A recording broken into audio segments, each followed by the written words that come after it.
Tucked away inside your nearest Sega Dreamcast, set up in the console's random access memory, there is a bar. A safe haven... We're off to a great start. A safe haven for guests and information to roam in, share a bit of their time, and go about their way. Welcome to Ram on the Rocks. I am your host, Wayne is Boss, who apparently never figured out how to speak, even after his side job is basically just talking into a microphone, and I am joined today by Dr. Lava. Hey Wayne, how you doing? I'm doing just fine. Do you mind telling us a little bit about yourself? Sure. Well, I won't give you the whole background, but basically for the last 5 years I've been writing videos for a channel called DidYouKnowGaming. And that is how we met, because I was watching one of your videos. I was playing Metroid 2 on my Game Boy, or on the 3DS, actually. I don't have an actual Game Boy anymore, but I was playing Metroid 2, the Game Boy version.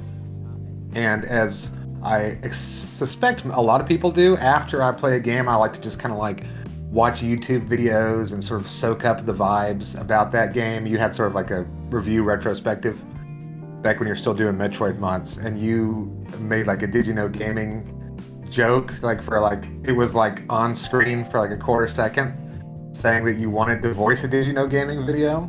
And I noticed that, and so I sent you a message and said, how would you like to do a Did You Know Gaming video about Metroid? And then that was, what, about 4 years ago, I think? It was in the run-up to Metroid Dread, so that's how we met, and that's basically who I am, long story short. Yeah, that sounds about right, because I think that I kind of preluded that joke in with the subject that we actually talked about in the Did You Know Gaming video, and that was the Zebus Invasion Order book, which actually I would like to go ahead and nip that little debate out of the butt. Zebes or Zebus? I always said Zebes until I'm from Arkansas, so I didn't get internet until like 2016. At which point I noticed that everyone else said Zebus. I prefer Zebes, but I know that's incorrect, so Zebus. I think they did have a couple of voice lines in, I want to say, Other M that straight up call it Zebus, but then again, it's just your preference on like how much stake you want to put on Other M, and how. Also, I think in the English version of Metroid 1, there's only like 2 sentences of text in the whole game, like right at the beginning, and I think one of them it says Zebeth. Yes. Which is like a weird romanization, if that's the correct word, but it does seem to suggest that it's not pronounced Zebes. Yeah. That's I remember there was a little bit of a debate going back and forth, and I think there were a few comments in that comment section being like, why does it pronounce Zebus like that? And a bunch of other people all saying that I sounded like Ben Shapiro, which I took more of an issue with. Yeah, I remember. It's true, actually. I hadn't thought about it. But everyone's like, why is Ben Shapiro voicing this Metroid video? I'm like, oh my god, like... Yeah, I was so used to the Scott the Woz comparison, just from like a visual aspect, but I had never done a whole lot of video work that was completely disembodied from my visual self. So like the first time I do that, it's the Ben Shapiro reference, so that's... I remember, this was like 4 years ago, I remember being a little bit tickled, but also feeling a little bit bad, because I feel like you were sort of maybe liked the Scott the Woz comparisons, and you got Ben Shapiro instead, which was unfortunate, but also, if I'm being honest, a little funny. It is a little funny. Won't get too far into it. Not a Ben Shapiro guy. More of a Scott the Woz fan. So I would prefer those comparisons. I assumed, yes. Yeah. But that was a very fun project to get to work on. That was still pretty early on in my YouTube career, really. And it's funny because Did You Know Gaming was a channel that I had already quite admired before I ever even got into working on videos myself. I remember even talking with friends once, and we were just like sharing trivia about stuff, and I was joking about like, oh, wouldn't it be fun to actually be on like one of those Did You Know Gaming videos? And well, hey, here we are, so. Oh, thanks for that. Yeah, I think I'd only been there for about 2 years at the time, and it had been around for something like 8 years before that, so I think it achieved sort of what's the word I'm looking for? Everyone knew what it was before I had anything to do with it, so I can't lay any claim. Yeah, it's definitely like that's one of the channels I kind of consider the old guard. You know what I mean? There's only so many of those that are still holding out. I think it may have been like the first YouTube like video game trivia type channel. I'm not sure about that because, like I said, I wasn't there at the beginning, but if it wasn't, it was one of the first. And like the early videos were like 3 minutes long and just basically reading off, I don't know, IGN articles for random trivia, like game FAQs, random trivia, stuff like that. I think. Not that I mean to disparage my predecessors who wrote those videos, but yeah, it was. I mean, things were way different 14 years ago or whatever on YouTube, and yeah, it was certainly one of the first in kind of that space. Oh yeah, it was certainly one of the more prominent, and it's like it all starts somewhere, right? I was even going back to some of my older content not that long ago, just out of curiosity, and one, I've got a bit of a distaste for the lack of quality in my older stuff, but it's just like, man, there's a lot of things I wouldn't say now, and a lot of like my method of like trying to divvy out information is totally different at this point. It's weird how much can change within a relatively short time span. Yeah, that's a thing. It doesn't happen often, but every, I don't know, a couple of times a year or something, someone will message me on Twitter or something and be like, "Hey, I know you've been doing YouTube because I've been doing it since like 2012, but not with DidYouKnowGaming." They're like, "Well, how do you get started or whatever?" I'm just like, "Man, like the first like 50 videos that you make are gonna suck." Like, I mean, that was my experience. Yeah. And you just kind of have to be okay with like the fact that it's not going to be very good in the beginning. Just like anything, the first time you pick up a guitar or whatever, it's not going to sound good. And I can't play guitar now either, so I don't really know that from experience. But pretty much anything when you're new to it, it's going to suck. And then when you look back on it, when you are actually getting good, you're like, oh, actually that was horrible for like 4 years before it even started to get acceptable. So yeah, I know what you mean.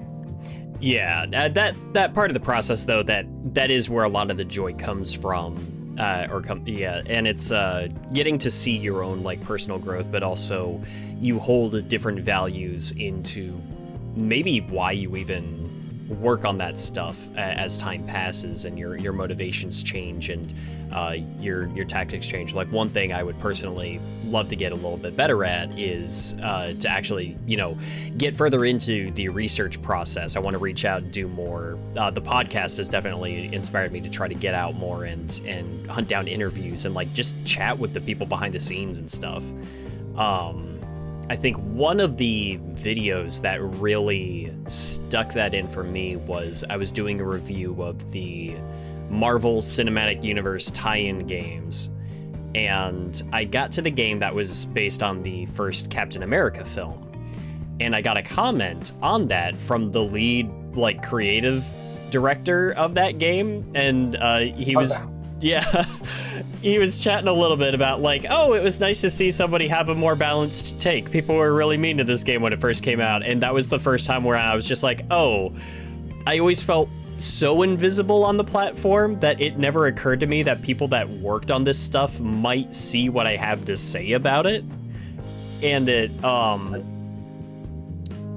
it shifts your perception a little bit of one, how exactly it's not so much that you don't want to say anything negative, but it kind of paints how you go about like saying that stuff, how you balance your arguments. But it was just like, oh, that also makes me feel like I've got a higher responsibility to make sure that what I'm saying is accurate and research and everything. And unfortunately, I still don't always hit that mark, but I've been trying to do better about it. Yeah, one unfortunate thing that maybe folks who don't make YouTube videos really think about, but I imagine you've come to terms with this by now probably, is that when you make a video, you can't edit it afterwards. And even if you have people proofread, you think everything is solid, you have people smarter than you proofread, no matter any links you go to, once like 10,000 people see a video, there are gonna be people in those comments who know things that you got something wrong, or that you omitted some context you should have included, or something like that. And so it's humbling because every time you finish a video, you could have spent a month making that video, thought you did everything right, went to all these great lengths, and like the video's up for like a few hours, and someone's like, "That happened in 1998, dumbass." Oh, he's right.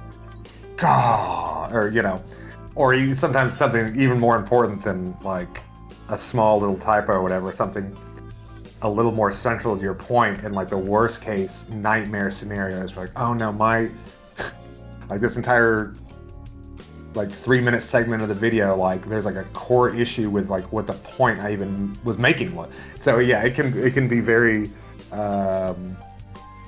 is you talking about like, oh, I can't, I don't always hit the mark of, it's impossible to be perfect, unfortunately. And if it's an article, you could just edit it later and go on with your day. But with a video, it's like, do I delete the whole video and re-edit it and get screwed by the algorithm for doing so, or do I just post a pinned comment and live to see another day? But anyway, maybe we've talked too much inside YouTube baseball. Maybe we should talk some Nintendo stuff. Yeah, I would be down for that. I would love talking about this. Maybe we'll do that off air sometime and just maybe people are getting bored of hearing about the minutia of this sort of stuff. And it could be like, I feel like that is a topic that could fill its own like hour-and-a-half podcast probably at some point. I do know that one of the things that we were talking about trying to get into was, the thing that kind of brought us together, and that was Metroid. And that is, I don't think I've gotten a chance to really talk about Metroid yet on this podcast. Not outside of maybe the episode with Brennan Hesse, but I don't think we got too deep into that. I don't think you don't do Metroid Month anymore, do you? In a few years. So it's been a couple of years, and that's frustrated me a little bit because I would like to get back into it. I think I was a little disheartened with the last video that I did for Metroid, partially because it was harder to get out, and then it just didn't perform. But which game was that? I did a little compilation. So within that one, I covered Zero Mission, Samus Returns? Was it Samus Returns? It was remakes and remasters. So yeah, it was, okay. Yeah. I know it was Zero Mission. I know Samus Returns was in there, but I thought I saved that for last. And then I also like touched on Metroid Prime Remastered. And it just didn't do all that well. And I do still have a couple of Metroid games to cover. I still got to talk about Pinball. I still got to talk about Federation Force. And then, of course, we got another Prime game on the way. And there's a part of me that's wondering if I should just wait until next year when I can just kind of like do all of those in one fell swoop and kind of cap things off. Well, unfortunately, I reckon that Pinball and Federation Force wouldn't be big, You are kind of getting towards the bottom of the barrel in terms of Metroid games and the ones that'll pull in views. So I can understand why you wouldn't want to devote a month to it anymore, and I don't know if you could even do another month after that in the future. So I get it, because that's how I first found you was Metroid Month.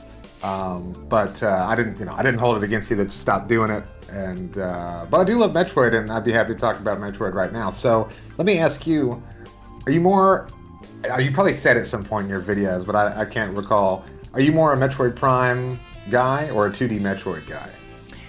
Whenever I think of Metroid, the first thing that comes to mind is Super. Like 2D Metroid, just like I adore the Prime games, but the 2D games just feel like the core experience to me.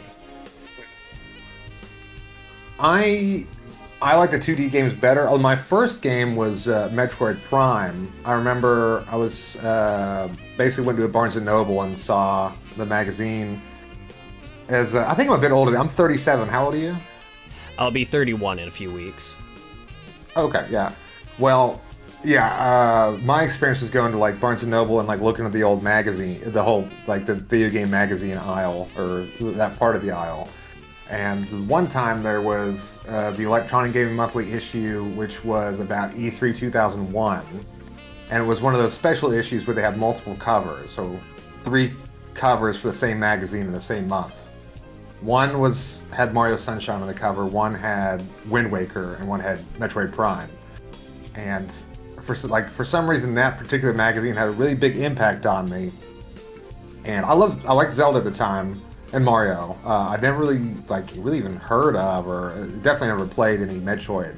But seeing those 3 displayed together as though they were on equal footing, which of course now I know, at least in terms of sales, is not at all the case. Yeah. But I was like, wow, these are the big 3 GameCube games, and I was so excited for them because they didn't come out for another year and a half or something like this. Well, that would have been summer 2001. Well, Metroid Prime at least was still a year and a half away, I think. And all 3 of those games were fantastic. I loved Metroid Prime. And it came with unlockable Metroid 1, the original NES version. Yeah. And I played it for about 5 minutes, and I was like, man, this is... Because I just finished Metroid Prime, and I loved it. Wow. And oh, I unlocked, an old game? Hell yeah. And then I booted it up, and I was like, dude, this blows. And I turned it off after about 5 minutes. But over the years, I've come to like 2D Metroid a lot better. And actually, I've beaten... I got into an NES kick probably about 2011 or 12. My roommate of mine got me turned on to AVGN at the time, and I hadn't had an NES since I was a kid, so I bought one off eBay and got Castlevania games and Metroid 1 and some Zelda games and a few other things. And I think now I've probably beaten Metroid 1 probably about 20 or 30 times. And Metroid 2 probably about 20 times, Super Metroid probably about 10 or 12, Fusion quite a few times, Dread a few times. Samus Returns and Zero Mission are actually probably my least favorites. And I don't know if you would count it, but AM2R is probably actually the best 2D Metroid game, which I didn't play that until about a year or 2 ago, just because I usually don't play fan games. But I finally... A year or so ago, I played through every 2D Metroid game again for the millionth time. Yeah. And I was like, I'll do AM2R. People are always talking about it in these retrospectives, and that I watch after I've completed a game. I'll give it a go. And wow, it was really good. I really surpassed my expectations. Really blew me away. Have you played it? I have. Oh yeah. No, so I remember playing the demo for AM2R, on my dad's laptop, probably when I wasn't supposed to be. Long time ago. I was probably still in high school at the time, and being super stoked by the very concept of it. And then, so when I was in college and seeing it actually release, I was very excited because Samus Returns had not been announced yet, and we were still in that Metroid drought. AM2R felt like a big deal. It's actually interesting I'm glad you brought that one up. The idea was always, once I ran out of official Nintendo releases for Metroid titles, something that I had always wanted to do was actually go in and do a Metroid month dedicated to Metroid fan games, with AM2R obviously being among them. That one is sort of a law unto its own. It is the highest quality Metroid fan game I've ever played, but I thought it would be fun to kind of check out a bunch of the other ones. Whether or not I'll get to that, I'm not entirely sure. It's a fun idea. I like the concept.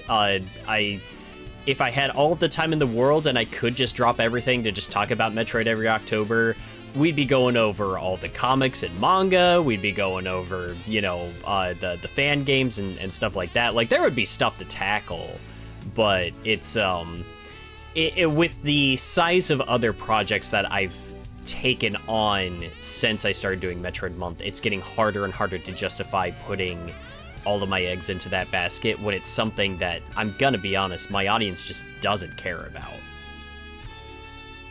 Yeah, it's really, the views aren't going to be good, and you might even get dinged, possibly, I don't know, for some sort of a strike on your YouTube channel from Nintendo at some point, if not when it goes up, then who knows, it could be 5 years from now, who knows. So yeah, there's certainly it's not going to be any easier to make those videos, and there's all these reasons not to. So I could certainly see why you would want to do something else instead. Yeah, I would love to get. I would back... watch those videos. I would like you to make those videos, but I certainly understand how it's not in your own best interest to do so. Is what I'm saying. If I was doing YouTube full time, I could make it work. But it's I can't right now when I'm juggling like my full-time job on top of also doing like creating 3 feature-length films a year. You know what I mean? The only other Metroid fan game I've played, and it only ever got a demo before it got hit with a cease and desist from Nintendo, was Metroid Prime 2D. Did you play that one? I remember seeing that one around. I don't think I got a chance to play it though. It was really good, but it was just like, like 30 or 40 minutes or something like that. It was really good. You could tell like it was really like had it been finished or even got farther along, like it would be like, arguably better than AM2R. It's based on the quality of the demo, but and it was being made by quite a few people. I'm not sure how many, but it wasn't just like a primarily solo project like AM2R. It was really good. It did get C&D though before it got along very far, but that's the only other one I've played. It was really good. Yeah, that's one I would like to check out. I've got like a physical cartridge of some Metroid fan game around here somewhere. Cartridge for what console? Super. Let me see. It should be right over here. Give me just a second. Okay, yeah, I think it's a ROM hack of Super Metroid. It's Super Metroid Darkholm Hospital. I haven't gotten a chance.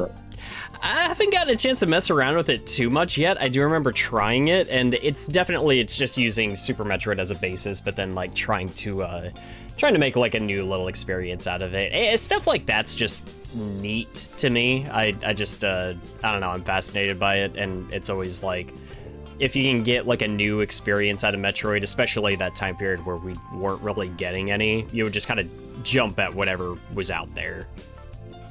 That's the kind of thing that like would really interest me a lot more to play on a cartridge on Super Nintendo, but like to play on my laptop, I don't have a home computer, I just have a laptop. To play on my laptop with an Xbox controller, like, it just wouldn't be as good as playing on a Super Nintendo. So the fact that you have it on a cartridge is pretty cool.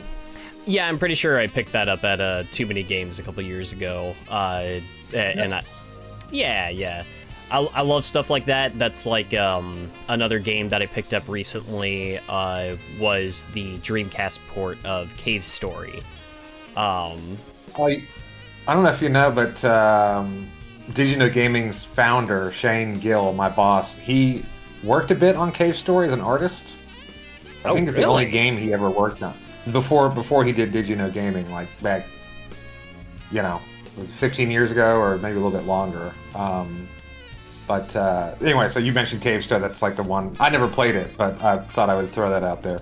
Oh, that's cool. Yeah, Cave Story, like, obviously very heavily inspired by Metroid. I wouldn't exactly say it's a Metroid-like, but you can definitely see the influence. But also, like, probably in my top 5. I adore Cave Story. That's one of my favorite titles. There's some indies and including some Metroidvanias I really love, like the Ori games. Not that they're Metroidvanias, but I really love Fez and Braid. Mm-hmm. And Tunic is a new one I really love. It was a couple years ago, I think. There's some really good ones. I never played Cave Story, though. Cave Story's great. One of the nice things about it is that there's very little time commitment to it. It's a very, very brisk title. You could probably beat it in like 4 or 5 hours. Way less if you really know what you're doing. Is something that a lot of fans kind of agree on is that the method to get to the secret ultimate ending has some choices you got to make that have no logical sense whatsoever. Like, you would only do that if you've read on a wiki somewhere that that's what you have to do. But yeah, it's a fun game. I recommend it. The freeware version is still up It's still free to download, and it's still as good as ever. Oh, I might. Let's just say I don't really like playing games on my laptop. Sometimes I do, and if it's free to play, maybe I'll just go ahead and get it. I'll give it a shot on the old Huawei laptop. Yeah, I actually liked hearing about like your introduction to like the Metroid series, like what really got you into it. I'm not sure if I've really talked about what got me into the series. I feel like I've mentioned it once or twice in a video somewhere. Well, I don't remember, so I probably heard it at some point if it was in one of your Metroid videos, but I can't recall, so lay it on me. So I had like a passing familiarity with Metroid. I remember being over at a friend's house, trying a little bit it was either Fusion or Zero Mission on a Game Boy Advance. I remember seeing some friends playing Hunters on the DS, and I thought it looked awesome. And then, of course, like, I think earliest memory of the Metroid series was playing Super Smash Brothers on the 64 and seeing... Oh, sure, yeah. Yeah. And I remember seeing Samus and just thinking, wow, he's really cool. And and I remember loving the Zebus, like the Brinstar stage. The music stuck with me. I loved the theme song. That's still my favorite rendition of the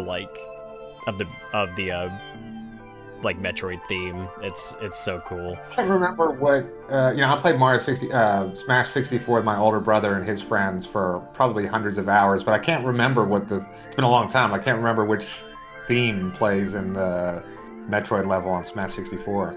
It's just like the Brinstar theme, like from the original Metroid. So like not the title screen theme, but like, when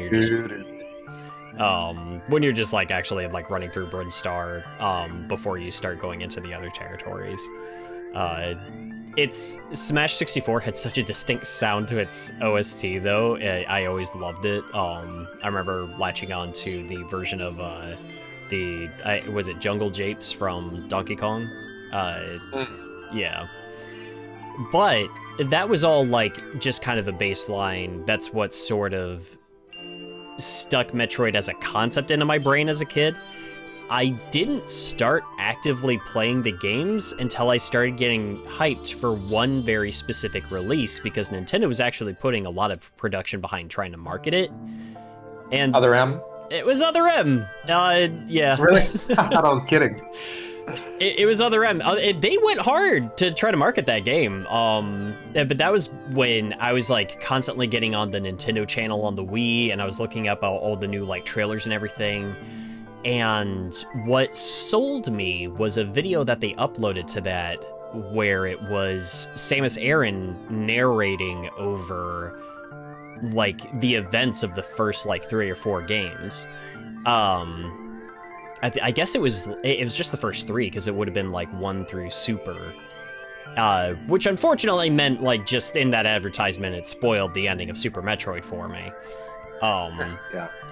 But I was fascinated by the concept, and it all sounded so cool to me, and I really wanted to know what Other M was about, but I felt like I wanted to go through and play those original games first. And so I immediately got some Nintendo points and downloaded the NES one and Super Metroid onto my Wii. And I found myself a GameCube copy of Prime, and I just started getting into it.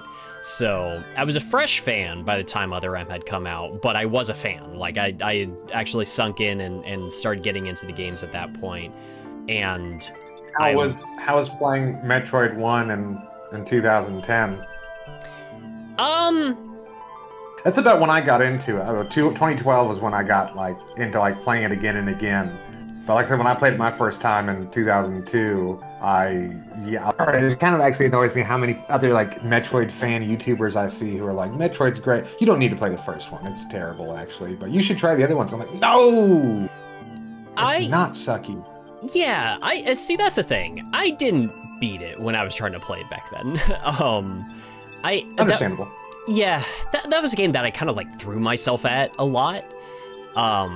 It's actually pretty similar to how I described Zelda 2 when I reviewed that one, where that was a game that I constantly tried, but I never got to beat. until I reviewed it. Now, with Metroid, I did beat that one later on, and then that's a game where, like, once you've beaten it once, it's really easy to just boot it up again and try another time. Absolutely. It's one of there's some games and where they're better on replay, and Metroid 1 is definitely one of them. Oh yeah, like that's a game I would love to learn how to speedrun. Like that's a like Metroid 1, especially, like once you get it down, it's fun. Like there's still a lot of fun to be had there. I can pretty consistently, I played on Switch maybe 10 times or so last year. I can beat it pretty consistently in about 45 minutes.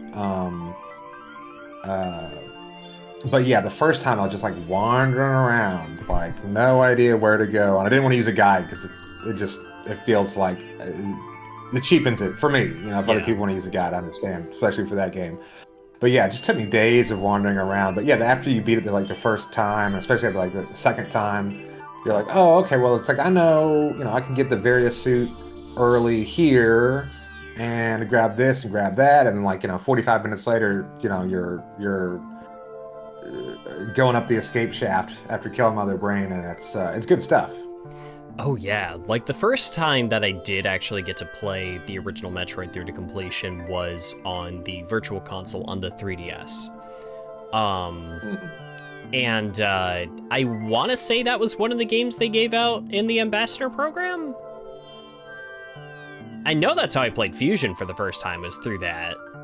Because I got a 3DS like day one, and so I got like the 20-odd games that they like gave to you for free, and I want to say Metroid was one of them.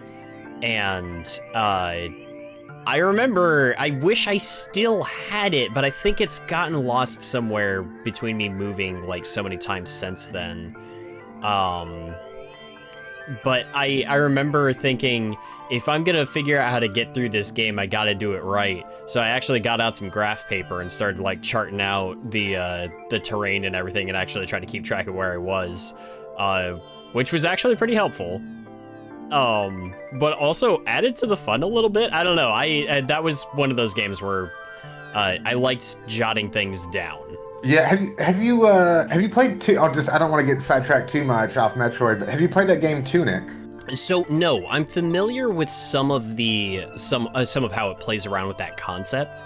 I don't want to. It's really good to go in blind, and I don't want to get sidetracked too much off of Metroid. But I'll just quickly say that it is very good at that, and it's just a really good game all around. Kind of more of like a Zelda-like than anything to do with Metroid. But it is very clever. It is very good, and it plays sort of like Zelda 1 if it were made today, but still has like that NES. I mean, it's got good graphics. It doesn't look like an NES game, but it feels like Zelda 1, and it like it really does a good job, more than any other game in like modern times I've played, of like, you need to write stuff down. Yeah. And I'll just quickly say, like, that one of the main things in the game is that there's the manual, like, that would normally, like, in the old days would come in the box, are pages spread out throughout the whole game that you need to find. And most of it isn't even in English, but you can still make out the pictures and, like, often sort of, like, understand, like, oh, like, this is how I upgrade my weapons. Like, I could have been upgrading my weapons and my defense and stuff the whole time. I didn't know it until I found this page in gibberish of the manual, and I just, like, stared at the manual until you figured out. It's really good. That's it. I don't want to get too far off Metroid, but it is a very good game that is definitely one where you'll be jotting things down and loving every minute of it. Oh yeah, and it is to say, like, especially with the rise of the independent market, but also just we're seeing that generation of people that grew up playing video games and are now making games of their own. And you see where a lot of them are taking influence from a lot of those, like, older titles and kind of, if not directly making it look like those games, like Axiom Verge, for example, is a... Love those. Yeah, that I have not played the second one, but the first one I can speak for, and that is a game made by a fan of NES Metroid. Like, It is like the most Metroid. There's no Vania in it. There's Yeah. no Vania. It's all Metroid, and specifically Metroid 1. It doesn't add. I don't know. It feels the only game that is more Metroid than Axiom Verge is Metroid 1, and this maybe some people that sounds like a turnoff. It's fantastic. I've played it quite a few times, and the second game. The first time I played it, I was very disappointed because it is not very Metroid. It's a different kind of a Metroidvania, which the first time through I didn't like it because of that, and then like a couple years later I replayed it and thought, actually maybe I like this better than the first one. It is very different, but now that I don't have those expectations of it's Metroid, actually it's maybe even better than Axiom Verge 1, but yeah, both those games are fantastic, and every year or so, every 6 months or so, I'll Google, like, has a third game been announced? And I haven't seen it yet, so I'm eagerly awaiting whatever Tom Happ does next. For those who don't know, it's basically made by one guy, and each game has taken him something like 5 years to make.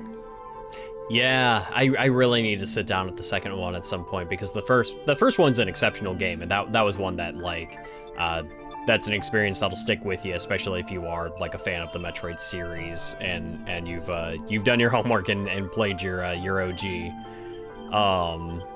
It's also funny, like, going back and just kind of seeing how far back games started obviously taking after principles from Metroid.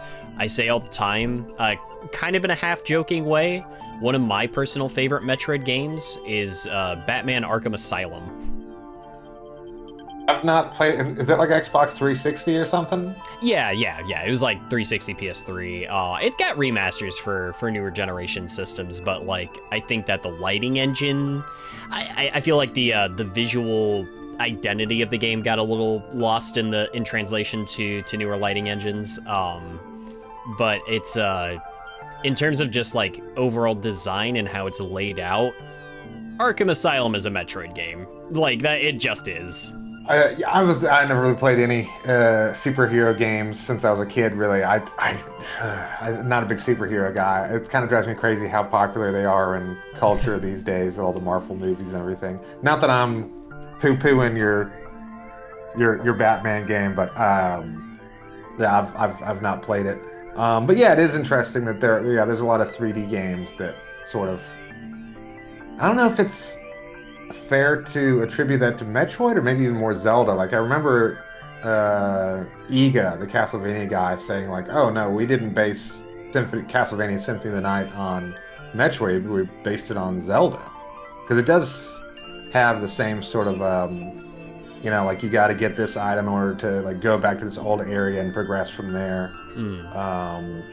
It's top down rather than side scroller, but." Yeah, I mean, it's there's a lot you can do with that basic premise, and it's a good premise. That's why it's still going these days. Have you played the Ori games? By the way, again, I keep saying I don't want to get sidetracked from. Oh no, you're Metroid, good. You're good. But another good a couple of good Metroidvanias. The two Ori games. Have you played those? No, I've heard exceptional things. I know. Good. I know there's some behind the scenes stuff that has been getting some traction behind those, but it's just like I feel like there is a line somewhere on like supporting the craft and supporting the independent artists versus like having a vendetta against like one guy at the top.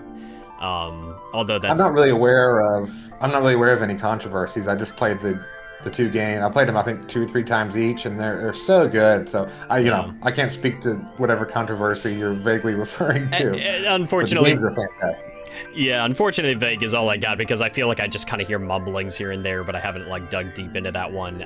But just speaking for the qualities of the game itself, while I've not played them, I've heard nothing but good things, and I do really need to sit down and play those. They're Metroidvanias. The second one is definitely better, but I would recommend both and playing them in order. Very good and a very different sort of like just art style and vibe than at least I have ever played in another Metroidvania game. I really like Metroidvanias. Mm-hmm.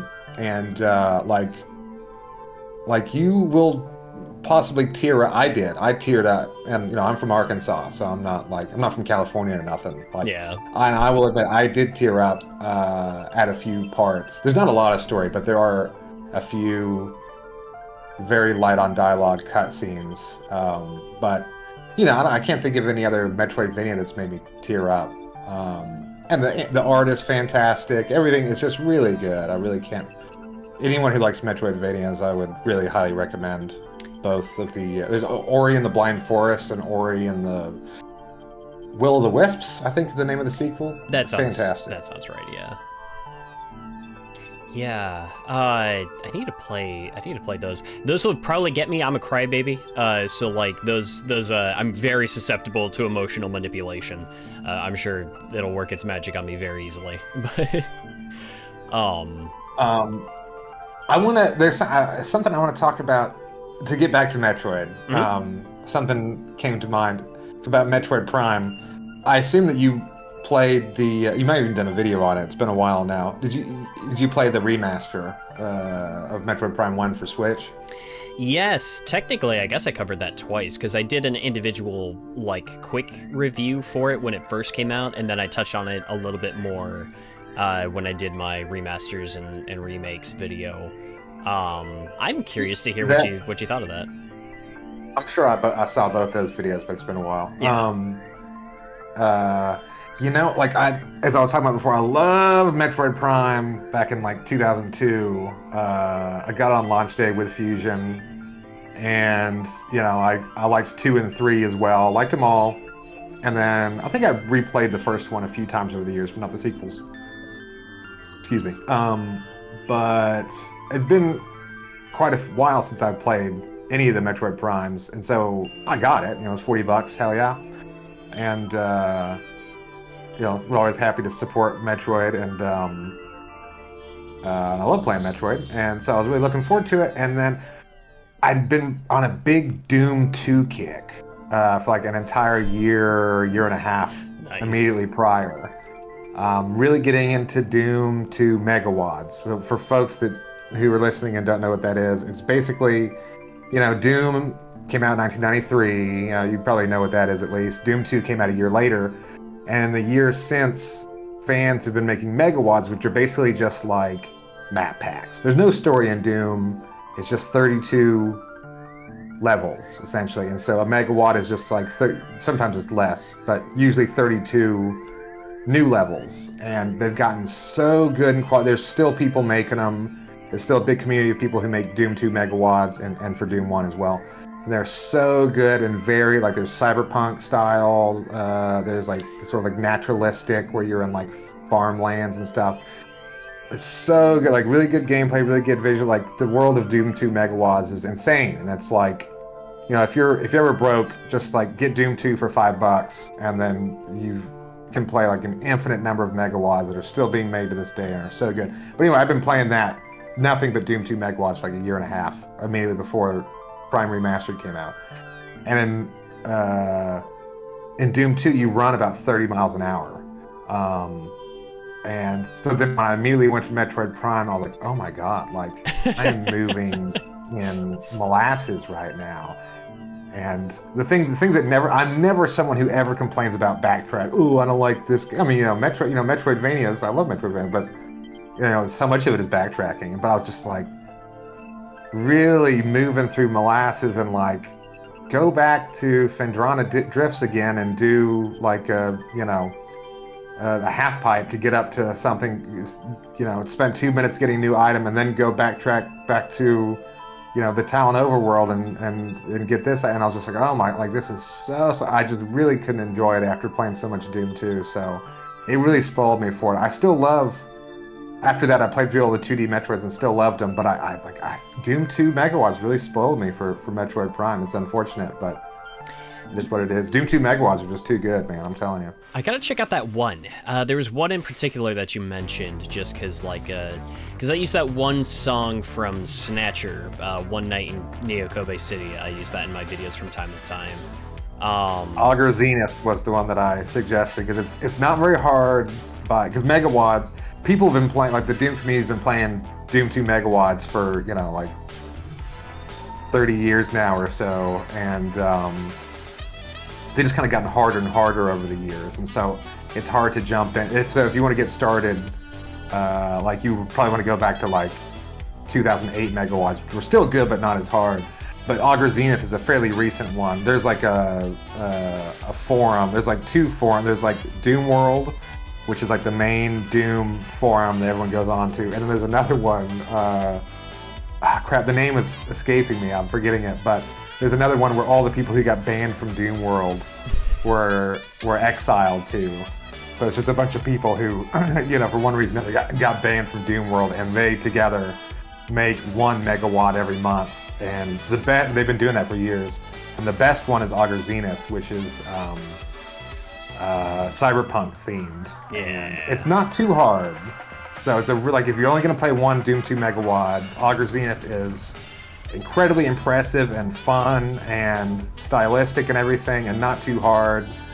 And so yeah, that was the one that you were just couldn't remember the name of, Augur Zenith. It's fantastic stuff. Doom 2 megawatt. I know no one listening to this will take my advice and go start getting into Doom 2 megawatts, but you should know if you're ever broke and like on a deserted island, but for some reason have internet that is only capable of downloading Doom 2 megawatts, but not of calling for help.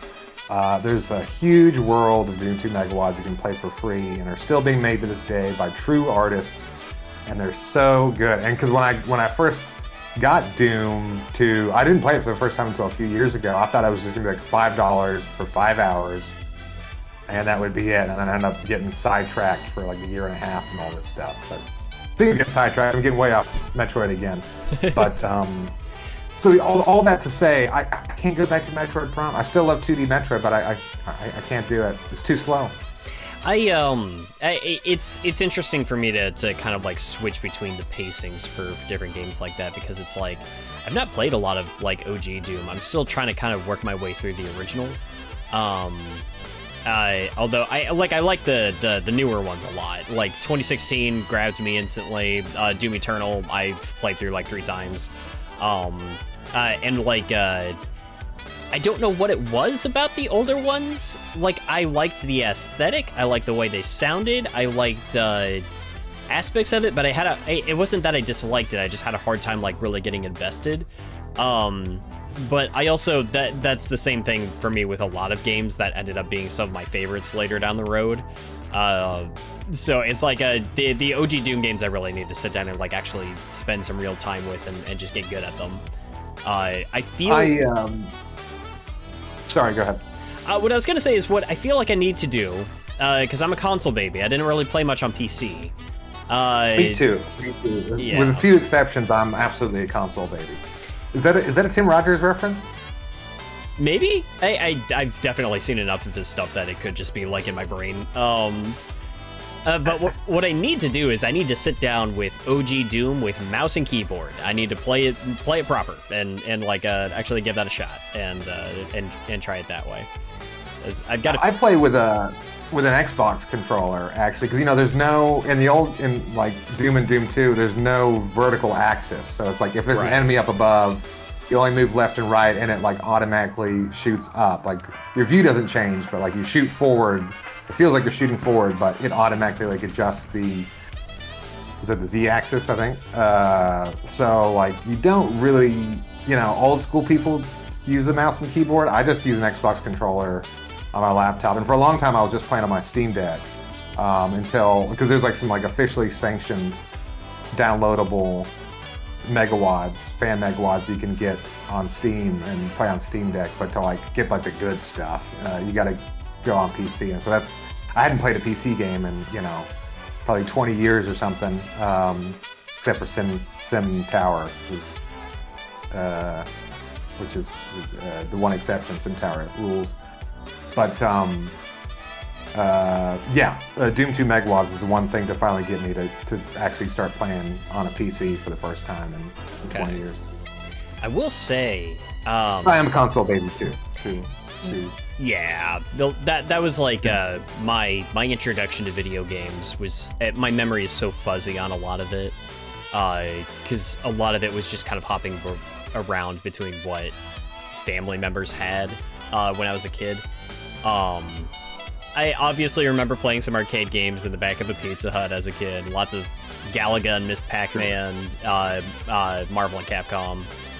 But then it was like Dreamcast and N64 was what like really got me in. I will say, especially if we're trying to kind of work our way back towards Metroid, especially just talking about the influence of Metroid and like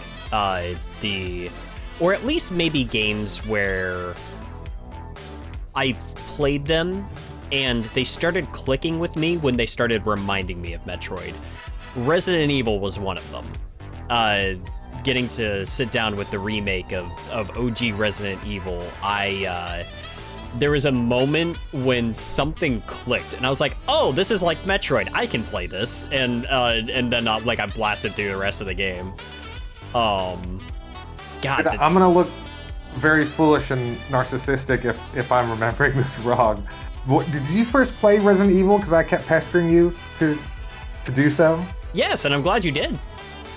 Oh, nice. Okay. I mean, my first Resident Evil, this is going to sound silly, my first Resident Evil was Revelations on the 3DS. Yeah, the GameCube remake of the first one is, I won't even go into, I'm not a big fan, I only played the first one, but I wasn't a huge fan of Revelations, but yeah, the one on GameCube is so good. I mean, like, really all the kind of like mainline Resident Evils are just fantastic, but that one in particular is like, it's like art, and yeah, it does feel a lot like sort of like a 3D interpretation of a Metroidvania. Yeah, and that's not to discredit what that game does on its own either. There's obviously yeah, there's a distinct design philosophy for Resident Evil that's set apart from Metroid, but you can kind of see some of the crossover there. It does, yeah, like if you're like a Metroidvania fan, or even I guess Metroid Prime, and you boot up Resident Evil 1 Remake for the first time, like, and thinking of it that way, you will maybe have a better time if you're a Metroid fan than if you just go in expecting nothing, or just be like, oh, it's a horror game, so what, they're gonna like jump out and scare me, which is not really how it works, but yeah, man, Resident Evil, they're all so good. 2, 3. I go back and forth over the years on like which one's the best one. I think maybe Resident Evil 3 is maybe my favorite for originally for PlayStation. I think I had it on Dreamcast. I don't have Code Veronica on Dreamcast. I'm not even 100% sure it came out on Dreamcast. I could be remembering wrong. Oh no, 2, 3, and Code Veronica were Dreamcast. Oh, they did. Okay. Yeah. I've got a Dreamcast copy of 3. I think I have 3 Veronica on Dreamcast, and 3 is, I mean, they're just all really good. I remember, because I remember being interested in Resident Evil. Revelations was the first time I got my hands on one, and then I played 7 and 8, and I liked those a lot. And then I'm kind of like working my way back from the beginning forward. I do have a Sega Saturn copy of the original, and I do really want to run through that. Yeah, we talked about it, because I never played that, and I know there's some differences, so I've actually kind of been looking forward to, because I kept pestering you to be like, you're not going to do Metroid month anymore, you should like swap it out for Resident Evil month. Like, there's so many games, like your problem of running out of big games for Metroid is solved with Resident Evil. There's so many Resident Evil games that are fantastic, and people will watch that. That is actually the plan, yeah. And then I think like you first played Resident Evil a couple years ago or something, and so I've like been silently waiting for you to finally make a video on it, which you've not done so far. But you told me that you got that Saturn version, so I'm especially looking forward to you eventually making a video on that someday.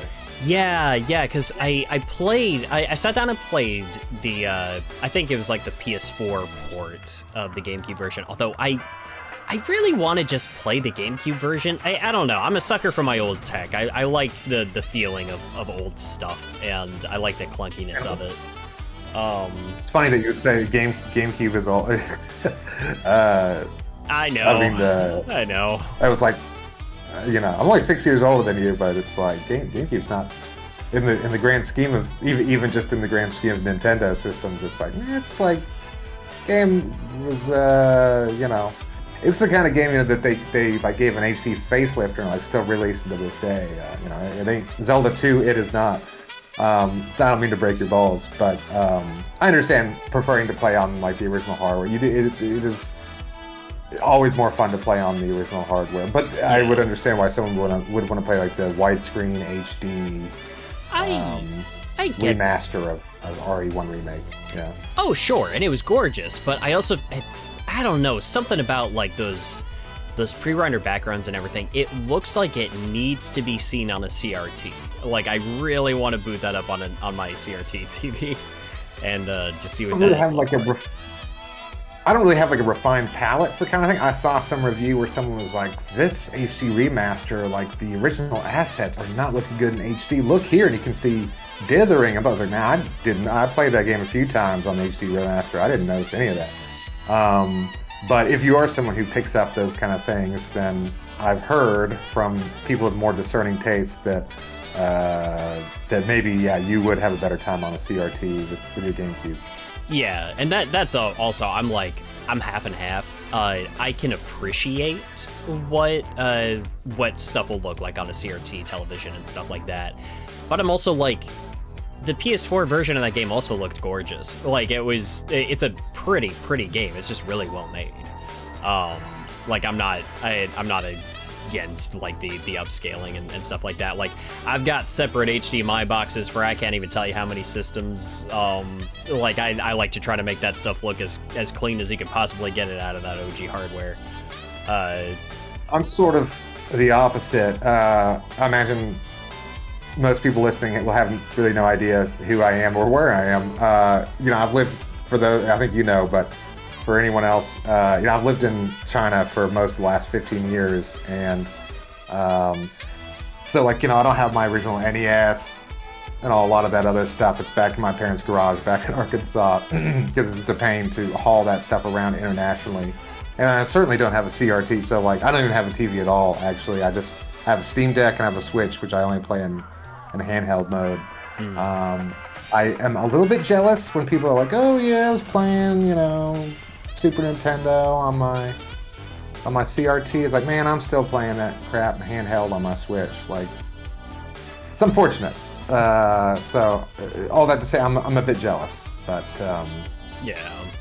But I've lucked out a lot, just because like I try not to speak on work too much, partially due to policy there, but also just like keep my location kind of like to myself.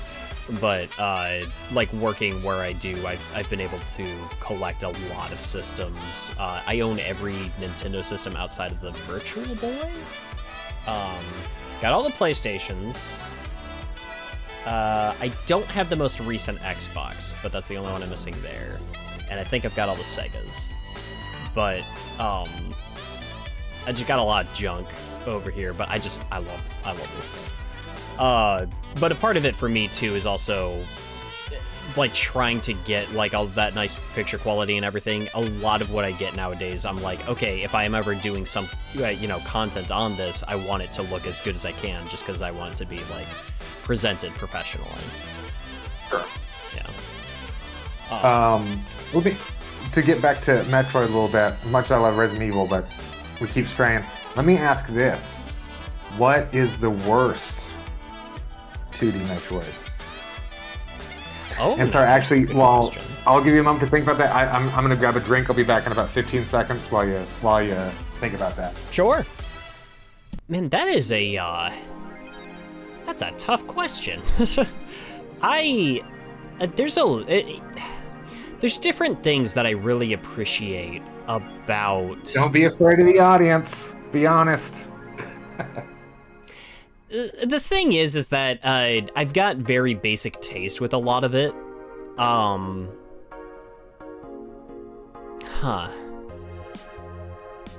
I'll tell you mine then if you're having a hard time. It's funny. I feel like I know your answer. Maybe we can just argue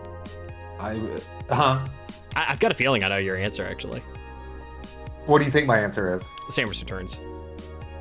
You're absolutely correct. Yeah. And I think probably most people know why, especially if you can just guess it like that. I won't go into the third one, but what do you think? my second to least favorite is Zero Mission.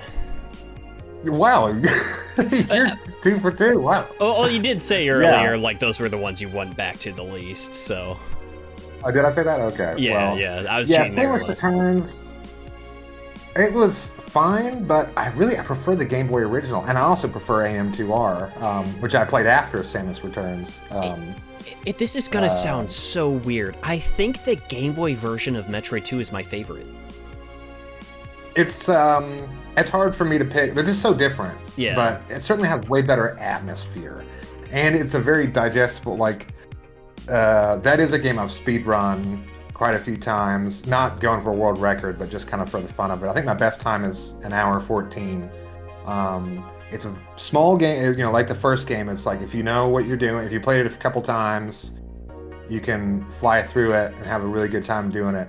And the atmosphere is just so much better than. That was my complaint. I've heard other YouTubers make basically the same complaint, so I don't want to sound like I have an original opinion. Mm-hmm. But it's just true that the 3DS remakes, the atmosphere is all wrong, or it's just completely different, and I don't like it as much in my opinion. It's different, and I like it less. Maybe some people like it more, but I don't know. The 3DS remake really doesn't have much. Doesn't really replace it with something I could really think of as many people really preferring as far as atmosphere. I'd say for me, there's one or two moments where new ways that it plays with the atmosphere really works for me. One of them, a part of it is that a lot of it. I'm sorry? Dig or Not? I like the Dig or Not. I think Dig Not's fine. Yeah, I think it's a decent throw-in, although I do think that his boss theme is very derivative of Ridley's boss theme, and I wish that there had been something a little bit more original there. And I feel like there's a discussion to be said about the kind of collapse in newer Metroid music.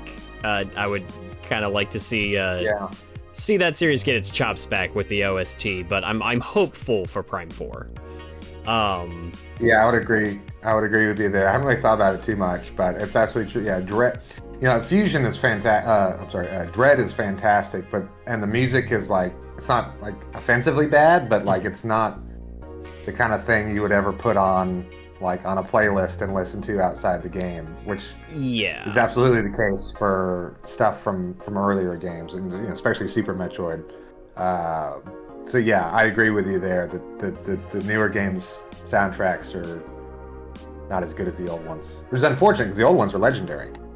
Oh yeah, it's especially Super Metroid. A lot of the more memorable stuff that you would hear in Dread is just going to be redone versions, really well redone versions, but redone versions of songs from previous games. And I feel like Super Metroid was just really going at it, the jungle floor in Super Metroid, it's got such a an upbeat attitude to it. Prime 1 has so many incredible tracks. I feel like I'm running away from answering your question a little bit, though. I do need to answer. About your least favorite? It's I understand some people don't like Fusion for being so. Oh, but then hand-holdy or linear or whatever. I like that game. I wouldn't want them all to be that way, but I really like Fusion as sort of a one-off in that style. I think it was King K, the retrospective guy on YouTube. I don't know if you're familiar with him. Oh yeah. But he has a video talking about how it's so much more focused on its story, unlike other games that are pretty light on story. That it sort of had to be. More linear in that way, and which is true, and I kind of like it for that. I appreciate it for that, even if I don't want them all to be that way. And I remember reading some interviews where the developers were like, "Look, Metroid doesn't sell very well, so you know what we're gonna do? We're gonna make this next one, Metroid Fusion. We're gonna make it a lot different." And they did, and it sold a lot better, as I recall. If I'm remembering this correctly, I think I am. It sold a lot better, and then next they made Zero Mission, going back to the old less linear style, and it sold like shit. Yeah, it's unfortunate.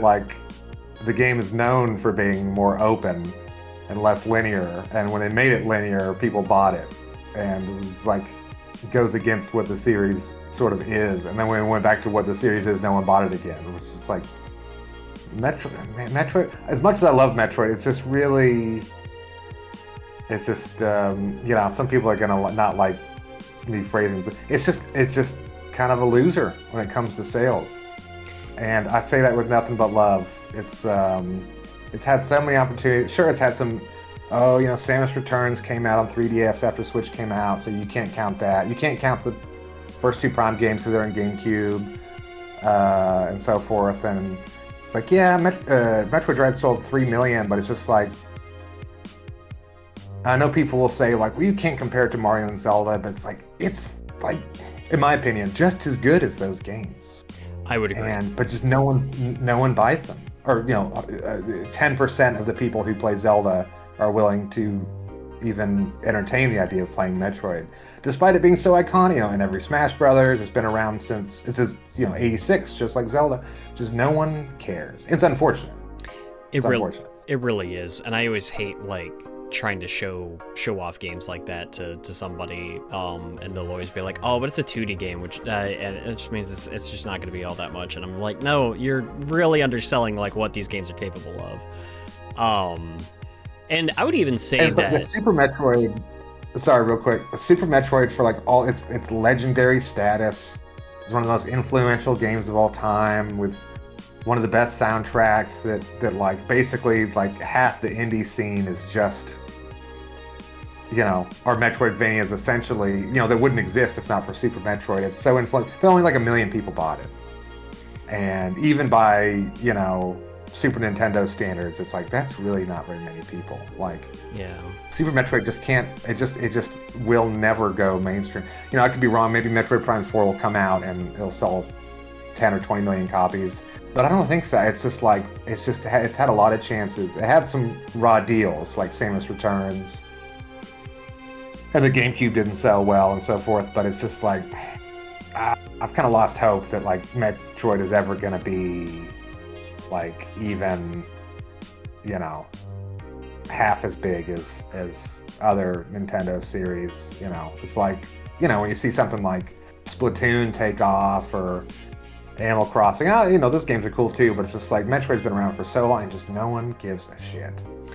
Yeah, that's the thing, is just like, and the people that do sit down with Metroid, and the people that really let it do its thing, they know how much it shines, and I feel like there are people over at Nintendo that get it too. There's a reason why, you know, we keep getting Metroid games when we haven't seen an F-Zero in God knows how long. Like, someone over there has ideas, someone over there is approving the projects and stuff like that. Like, there's some level of faith. Metroid is Nintendo's most resilient would-be underdog. I am not as hopeful on that as well. I mean, besides just having that drought for so long, and sort of like another drought earlier in the series, not as long, but just like, you know, my understanding is that like if Sakamoto had, I don't know about Prime 4, but as far as Dread, like if Sakamoto hadn't like stuck his neck out, I think he lost a lot of credibility at Nintendo, especially with other M. Yeah. And they stuck him on, you know, other projects. And, you know, my understanding, like if he hadn't like spent all his office politics capital, all his political capital on getting Dread made, like it wouldn't have gotten made. Like Nintendo just kind of doesn't care. And again, I kind of understand it's sort of like an F-Zero situation. I like F-Zero a lot too, especially GX. It's just like, why would, you know, it's just like making a YouTube video. It's like, why would you put just as much work into a project that's going to get, you know, 10% of the results? Like, why are we going to make this big, huge, expansive Metroid Prime game when we could put just as much work into like another IP and make 5 times as much money? And credit to Nintendo for giving Metroid Prime 4 another shot after all these years. So I'm glad that they are, but I'm if that doesn't do well and they just kind of like shelve especially Metroid Prime. I don't know, maybe 2D Metroid can continue. I'm not even sure about that. Because at that point, I understand if they're just like, put them on Donkey Kong, have Mercury Steam do Donkey Kong or some kind of 2D Mario thing. Just, put them on something that'll sell better, like they do with Retro Studios. Like, I understand. Like, I don't want that to happen. I love Metroid. But it's had so many chances, and it doesn't seem like there's a lot of, like, it seems like it maybe won't get too many more chances if Prime 4 doesn't do well. And I understand that Dread sold 3 million copies. It's the best in the best-selling game in the franchise. But even still, it's like, it goes back to that, like with Retro Studios, they made all 3 Metroid Primes, and then they did Donkey Kong Country Returns, which was much easier to make, and it made like 5 times more money. And it seems like we could get another drought because like history will repeat itself for basically a third time, and they'll just be like, why are we spending all this effort to make Metroid games when we could just like put the same amount of work into something else and make 3 times? We'll sell consoles, we'll sell games. It's just like making a YouTube video that is not going to get as many views as something else you could make. So I hope I'm wrong. Yeah, but I'm not especially optimistic. I'm with you there. I want Metroid to succeed, and that's the thing is like, I'm even fine with it not being the blockbuster as long as it still keeps getting support. But if the result of it not, selling well is going to be that like that series stops being supported, then we're kind of running into a problem. Then we get a third drought, or even just like longer wait times between installments. And that's kind of been a thing with Nintendo sort of for a lot. Like we got Odyssey in 2017. That game sold 30 million copies, and we haven't had a 3D Mario, unless you want to count Bowser's Fury, which you kind of can't. Certainly not a full game as good as it was. Like we're even getting like I don't think we're getting one soon either, because it seems that team is making the new Donkey Kong Bonanza. It's like we're getting like a decade plus between 3D Marios, and like, what was it, 6 years between Breath of the Wild and Tears of the Kingdom, which you had the same overworld map. It's like, even the big sellers are like, we're in like one possibly 2 games a decade territory. Like, I just not feeling super optimistic about Metroid and its future, honestly. I'm sure, I made a tweet, unfortunately, I think with the DidYouKnowGaming account a few years ago, after Dread's numbers like plateaued around 3 million.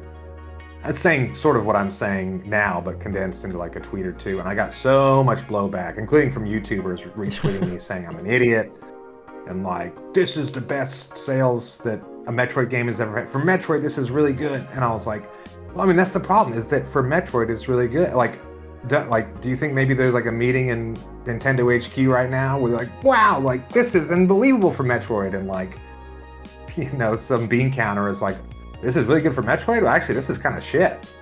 Like, if that's we could have made a Donkey Kong game instead and sold triple. And it's like, if this is really good for Metroid, why don't we make a game where 3 million is not good and we have a higher ceiling? And I just got like, and I was like, and I don't want that to happen. I love Metroid. I don't want them to just do new Super Mario Brothers instead or whatever. And man, I got ate up for saying that. And I was like, my point is like, I want more game. I want it to sell good, but I'm afraid this 3 million isn't enough to light a fire under their ass to motivate Nintendo to make like a bunch of 2D Metroids in like a timely manner. And folks weren't having it. I got absolutely destroyed. Yeah, because honestly, there is some truth to that. The pursuit of the bottom line is not going to have a whole lot of grace for relativity. So, what's good for Metroid does not necessarily equate to, are we divvying up like this particular team towards working on this particular project? Like, we're feeding however much money into this, like how much money did they make back on that particular project versus how much was spent? I don't have all the information on that, but it is something worth considering. And it's, it's unfortunate. It's business is business. I guess that does kind of get into Not entirely sure how much more time you got here. I know it's getting kind of late over where you're at. I got as much time as you want. I guess we were going to talk about Switch 2 because we have opposing views on that, but I guess maybe we will have time to switch over possibly. But not as much as you have for me. Okay. Yeah, sorry, I lost a little bit of connection with you there, too. I got the gist of what you were saying, but it was a little warbled. Discord wasn't playing all that nice. Sorry. You're good. I did think it was at least worth talking about, just because, like, I did enjoy the discussion from that most recent video that y'all did, kind of talking about Gunpei Yokoi and a lot of the philosophy that he brought over to Nintendo from the early days, and the philosophy that he introduced, and how following that philosophy has wavered over the years, and what the consequences have been on that. With the launch of the Switch 2, it's interesting because I've been talking with some friends about it. As a piece of tech, I like it. I like it a lot. But a piece of tech is only as good as what you can play on it. Now, so far we've got some cool stuff. Like I'm playing the hell out of Cyberpunk. I'm incredibly impressed with how well it operates on the Switch 2, but you are still looking at a version that is still going to be slightly underpowered versus like other systems, and it's also a game that's been out for like 5 years versus like what are I've been hearing a lot of kind of mixed feelings about Mario Kart World. And I think for like big blockbusters for Nintendo this year, we've got like Donkey Kong Bonanza and Metroid Prime 4, and we don't even know when the latter is releasing. That'd be worth kind of. Why haven't they given us a release date? It's strange, but I'm sure they've got some business reason, like they want to like stagger their hype cycles or whatever. Yeah, maybe once Donkey Kong is out, like we might get a release date. I'm kind of predicting October or November on Metroid. I don't see them making that a big Christmas release. I mean, does Nintendo even have a history of like big Christmas releases for games anyway? Well, usually doesn't Pokemon usually come out in October or November, and then I usually don't play games like right at launch, so my memory on like what exactly came out in recent Novembers isn't very good. I feel like they usually do have something for November. Was it? I remember like 2 or 3 years ago, people were like, "Why is was it the Hyrule Warriors?" Oh yeah, the new one, Age of Calamity. Like, why is Age of Calamity the November holiday title? I mean, they usually do have something, because everyone was like, usually they've got something better than this. Yeah, usually do have something for November. Pokemon games usually come out in October, I think.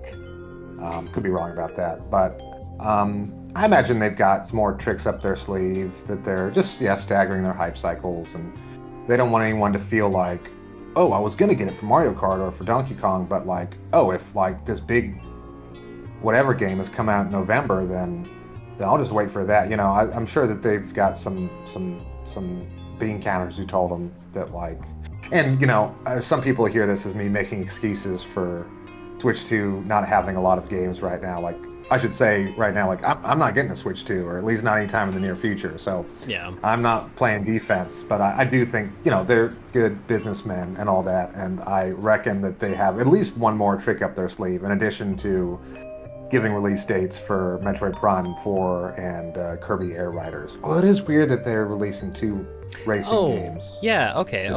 I kind of forgot about Kirby Air Riders. It's strange that they're like, because in like this big Switch 2 Direct, we only really got, we already knew about Metroid Prime 4 and its cross-gen, so it was weird, like, here's 3 games, Mario Kart, Donkey Kong, and Kirby Air Riders. It's like, well, why are 2 of these racing games? It's kind of strange, but...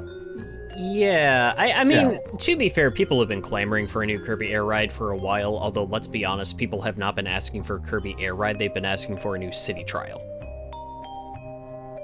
I haven't really heard those clamorings. I mean, I think there's only one Kirby Air Riders, right? And that was on GameCube, like, yep, 20, maybe longer than 20 years ago, and I haven't heard hardly anyone. I'm sure there's some people out there who've been asking for it, but It's going to be I've heard a lot louder more in people certain... asking for a new Mario Kart over the years. Which like, whatever, fine. Mario Kart's Mario Kart. It'll never be good as Crash Team Racing, but that's just me. I agree. Well, yeah, Crash Team Racing. I didn't play the new one, but I played the original on PS1 back in the day, and I was like, dude, this is like the shit. This is even better than Mario Kart. That was one of the first games I ever owned. I'm incredibly biased, and I don't dislike Mario Kart, but it's not a... No, me neither. No, yeah, not at all. It's not a drop everything for it kind of game for me, and it's certainly not. I have not bought. I have a Switch 2.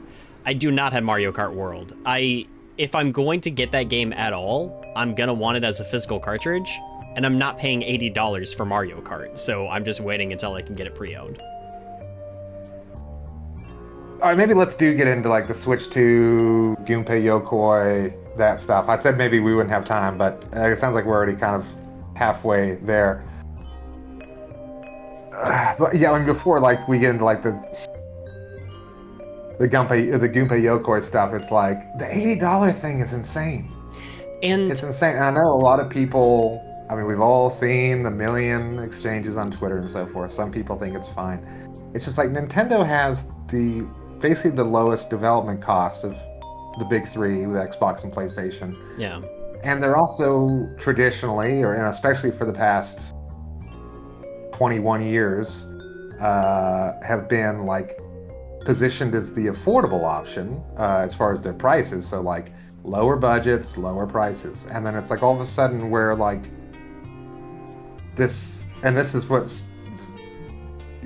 why I'm not getting a Switch 2 is, you know, I can afford it. It's not like because I'm broke or whatever. It's just like I'm not really sure I'm liking this new direction we're taking. It's like the games are more expensive than anybody else. The controllers are more expensive than anybody else. And yeah, I mean, like the PS5 Pro is like I think right now it's $650, but you know, it's $700 basically. And but I mean, like you can get a PS5 digital today in the United States for $400 with Astro's Playroom and the new Call of Duty. That's for the digital PS5. For the physical, you know, the one with the disc drive PS5, it's $450. So it's like PlayStation 5 is cheaper than Switch 2 now. And you know, you can get an Xbox Series S for, it was $300. They hiked prices after Switch 2's reveal. But even still, Xbox Series S is $380. So, and Steam Deck is $400, the 256 gigabyte model, which is, you know, comparable to Switch 2, although I understand Switch 2 is more powerful. But it's just like, well, it's like for an entry point, you know, unless you're gonna get like the PS5 Pro or something, but for an entry point, and even some like above entry point models like PlayStation, Xbox, and Valve are all cheaper than Nintendo. Like, what is going on here?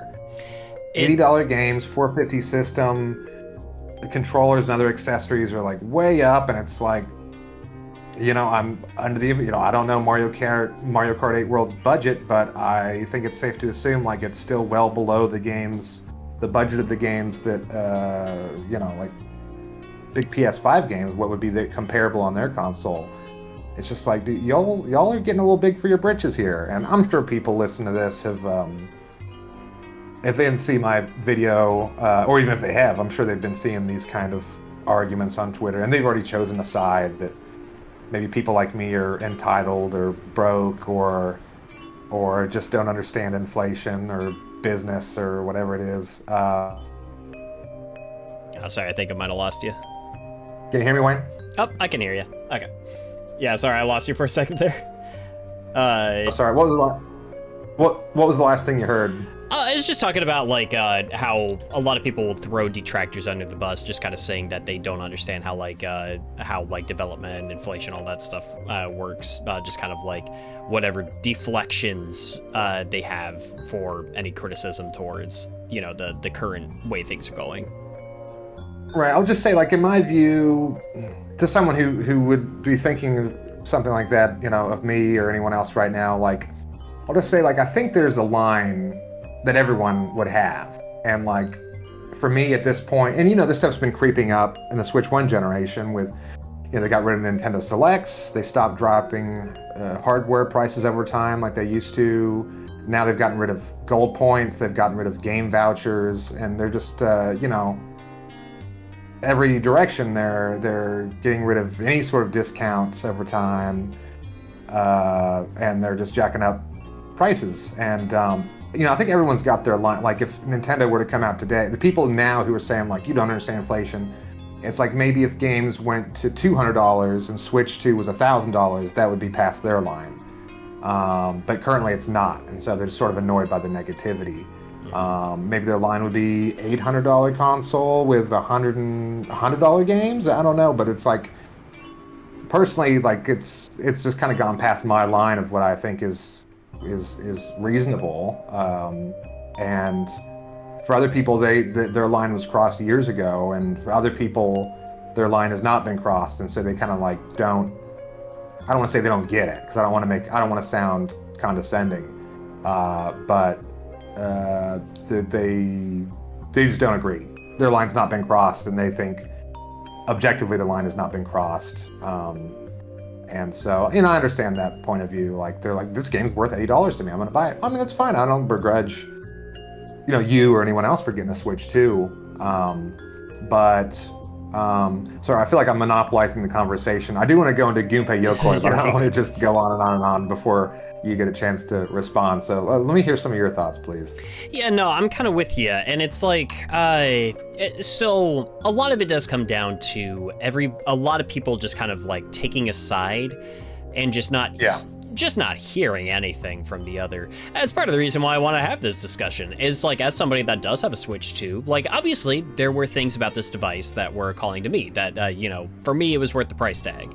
A lot of it for me was like, honestly, the game that sold me on a Switch Pro, when I think we were still calling it that a couple of years back, was Tears of the Kingdom.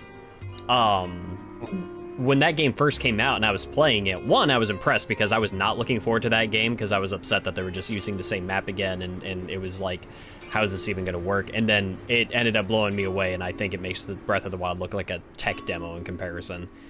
But it's like, I wanted to see what that game looked like on higher fidelity, and I wanted to see, like, it felt like we were kind of getting to a point where the lower specs on the hardware was starting to put a restraint on what games could be developed. And I wanted to see this vision of this title, like, kind of seen to its full extent. And so I was already kind of sold, like, the first thing I wanted to do was play Tears of the Kingdom on my Switch 2, and it looks gorgeous. It feels like the way the game was meant to be played, but I've also been having a ton of fun going back to older Switch titles, popping them in and just seeing like how they run now. Like, oh my god, Bomb Rush Cyberpunk is one of my favorite games, and it runs at 60 FPS now. It's actually comparable to the experience I would get on the PS5, and now I can just take it with me anywhere. Like that makes me really happy, stuff like that. But at the same time, I've also got my own hangups. Yeah, it's also really expensive. I wasn't really happy when I looked at my credit card statement earlier this morning. And it's like between that, the Pro Controller, and like how expensive all of this has gotten, and it was the absolute nonsense with that welcome tour thing. Like, I'm sure I've heard from a couple of people, I've heard from a few friends that it's actually really cool and it shows off like all of this awesome innovative tech and stuff like that, but then you also have to have, I think I was seeing like $95 worth of extra accessories to even be able to see everything that Welcome Tour has to offer, and then pay an extra $10 just to play the damn thing. That should have been a pack-in. Yeah, for me, like one Welcome Tour, like I was never gonna get that game. Like if I were to get a Switch 2, I wasn't gonna get that game anyway, honestly. Yeah. But I do think it's just sort of, it was a bad omen because it was like the first time they mentioned prices in the Direct. As this is one of the things I talked about in my last video, was like in the original like the 2017 Switch 1 Direct, a couple months before launch, so like the equivalent of the Switch 2 Direct we got back in April, they gave us the price about 3 minutes in, and they never talked about graphics. Yeah. which was consistent with like sort of their old way of doing things, which we haven't really gotten to Gunpei Yokoi, but like just note, like that's consistent with the Nintendo from, you know, pre-Super Nintendo era, and then, you know, Super Nintendo to GameCube was another era focusing on power, and then like the Iwata era when he explicitly went back to like the Yokoi philosophy was, you know, basically 2004 till April 2nd of 2025, essentially. So in that Switch 1 Direct, yeah, they gave us the price they gave us the price right away, and they never mentioned graphics. In the Switch 2 Direct, they never gave us the price. They talked a lot about graphics and power and all that. And which was already making me feel like, are we going back to the era where they strayed from Yokoi's path that made Nintendo what it is today, that made it, you know, that got them into video games in the first place and all the rest? But yeah, the first bad omen was, you know, they introduced Welcome Tour like 10 minutes or something into that Direct, and there's something along the lines like, it will be a paid download digital title. And I was like, oh, like this is sort of a bad omen.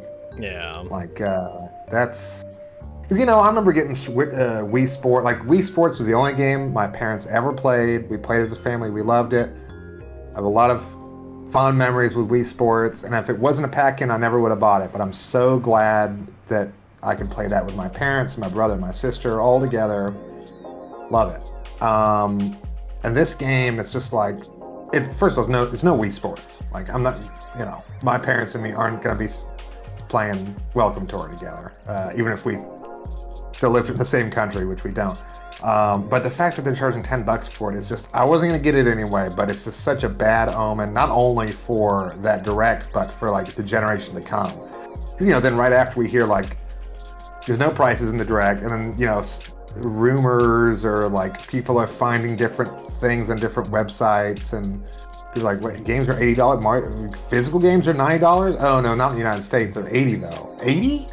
From Nintendo? Like, yeah. They're the ones with like the fattest profit margins by far, the lowest, you know, expenditures, and like they're going for the highest prices. Like, this is, and yeah, the Gunpei Yokoi thing. I guess I'll get in that a little bit. Sorry, let me hear some more of your thoughts before I get into nah, that. You're good. I think a lot of it too, with like the nickel and diming of a lot of it. So it's like, I look at like some of the other games that have been price hiked. So far, in terms of just like a new title, Mario Kart World is the only game that's $80, but a lot of the other games are kind of at the new standard of $70. The exception for other titles that are $80 are the Kirby and the Forgotten Land. I think there were like one or two other games that they've got the enhancements, but they also have like, oh, we essentially threw like a new like DLC kind of like areas and levels and stuff like that into that. So there's new stuff to do, but it's just like $80 is a lot to chew on for a game you probably already paid $64 back when it first came out. Or just to slap down like $20 for this expansion, like there's a lot to be said for, is this essentially DLC pack worth the extra 20? And I would feel a lot better about it as far as like what it means for the generation going forward if they were like, the game is a last gen game from what, 3-4 years ago. Like, it's, if you didn't have the original, it's $60 for the whole thing. Yeah. And the DLC, if you already had it, the DLC is $20. So it's like, to upgrade for the DLC, it's $20. But if you're like, you're getting it for the first time with the DLC, it's $60. The fact that they're selling it all for $80. So it's like, Tears of the Kingdom is $80. The one basically new launch title, Mario Kart, is $80. This old Kirby game, which again, it's like a 10-hour game, because, you know, Doug Bowser went on that thing about, we really think about the breadth and the depth and the replayability of these games, and that's why Mario Kart's $80. And it's like, well, like Kirby is what, like a 10-hour game, and you added like a 2-hour DLC, and that's priced the same as the game with all the breadth and depth and replayability. It's like, and the games that are 80 just really makes me feel like it's like the one new launch title, this old ass game and this small game with DLC. And not that I'm bagging on Kirby specifically. I'm just it's not got a lot of breadth and depth to if we're going by Nintendo's own reasoning on what costs $80 and what doesn't. So it's just like, and I realize it doesn't mean every game going forward is 80, but it certainly seems like if the first one and these other games are 80, there's going to be a lot more. And also just in general, with like Joy-Cons being, I think it's 90 or 95 now, and everything else, just like, man, they're gonna squeeze us for everything we're worth this generation, aren't they? Like, we are no longer the affordable option. We're the premium option. It's not PlayStation's not the high power expensive one. We're the one pushing power. Even if we're not as powerful, we're talking a big game about our power, and we're charging more than PS5 now. It's just like sort of a 180 compared to the last 20 years. And a lot of it for me too is like the reasoning for certain things being like $80. Like Mario Kart World, to me, I feel part of why that's been marked up has been to recoup the fact that that game has been in development since 2017. And it's part of why I'm curious to see what things are like going forward as projects are being started and developed, not going into, hopefully, another global pandemic. There were definitely some weird circumstances that I think made game development a lot more difficult. We know that's why Tears of the Kingdom got delayed for a little bit there. But at the same time, it's also like we started seeing a lot of these warning signs with Breath of the Wild when they start like unloading these weird DLC packs for things that like, did I really need to pay an extra $25 for this shit? Like, come on. And that's my thing, is like, I don't know how much I trust the reasoning of just like, oh yeah, but Mario Kart World is this big, like, expansive experience, so it's, it's $80 worth of content, when Xenoblade Chronicles X just came out, and I spent 150 hours in that, and I felt like I got my money's worth out of it, versus Mario Kart World.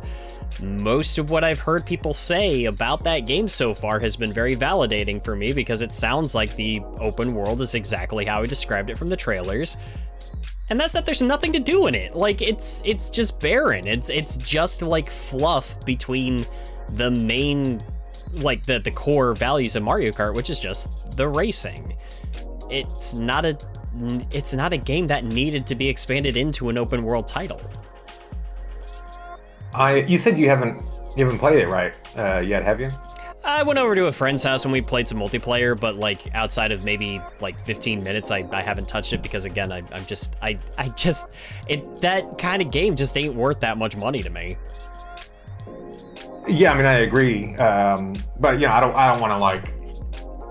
Personally, I don't want to like insult Mario Kart World specifically, because I've not played it, but I mean, it's more about these just sort of like, I don't want to be like, well, that game's not worth 80, but maybe Mario Odyssey 2 would be. But it's like, this is we're getting back to the thing. It's like their budgets are lower than PlayStation, and PlayStation's charging less. And as far as the pandemic, like as I noted in my video, like Nintendo had literally the highest profits of any year on record in 2020 during that pandemic, and it wasn't just that one year. They made almost as much in the Switch era as every prior generation combined. And going all the way back to Game & Watch, from 1980 to the start of the Switch generation, you add up those 37 years, and basically all of Nintendo's video game history, they made almost as much on Switch in profit, not revenue, in profit, as all the other generations combined. They made a lot of money, and their profit margins, which is, for those who don't know, sorry, I don't mean to sound condescending or anything, but for those unaware of the term, it's like how much their sales they get to keep as profit. So it's more complicated than this, but it's basically like if they sell a $60 game, their profit margins were around 35% in the Switch era, which is higher than all their previous generations. So if they sell you a $60 game, they're making $20 profit essentially, which is much more than PlayStation, who's making more like $7 on a $70 game. So they're, Nintendo's got basically 4 times as much profit margin, higher profit margin, and in other words, in simpler terms, they're 4 times more profitable. And which is what just makes it ridiculous that they're raising prices now. And if there is another global pandemic, that's going to be, good for them. And I don't know if they're raising Mario Kart World's price because we need to recoup this because we started working on it in 2017 and then we held it back for launch. It's like, I don't know. I don't think that's a good. I mean, were they actively working on it full time, a full team for 8 years? I don't know. I've not read up on the current situation. I find that hard to believe. If that was the case, I still wouldn't want them selling all these $80 games that we're talking about now.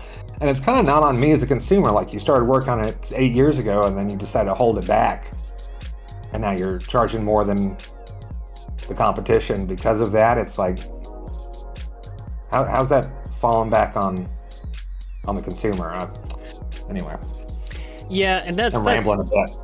Oh, you're good. The unfortunate thing too is just like Nintendo's very secretive, and there's a lot of factors that go into it that will always be missing just because they're so hush hush. But at the end of the day, there is a lot that we can look at, and we do know that their profits are much higher than they've ever been. It's not like they're scraping by and desperate to remake their money right now. You know what I mean? They're making more money than ever and much more than the competition. And that chose that time to raise their prices. It's like, they certainly do. Because I see people being like, well, they need to because of inflation. And it's like, well, they're selling more than ever. So it's like, it's like if I have a bread shop. Sorry, I won't get into like a horse shit, like layman's analogy. I think everyone probably gets me, which is like, they don't need to. The only reason they need to, in the sense that they need the line to continuously go up, which they didn't behave in that manner previously necessarily. I know that they've always been a business and so forth, but they used to have Nintendo Selects. They used to drop hardware prices over time. They used to have gold points and game vouchers and all this stuff until about 5 minutes ago for some of this stuff. And they just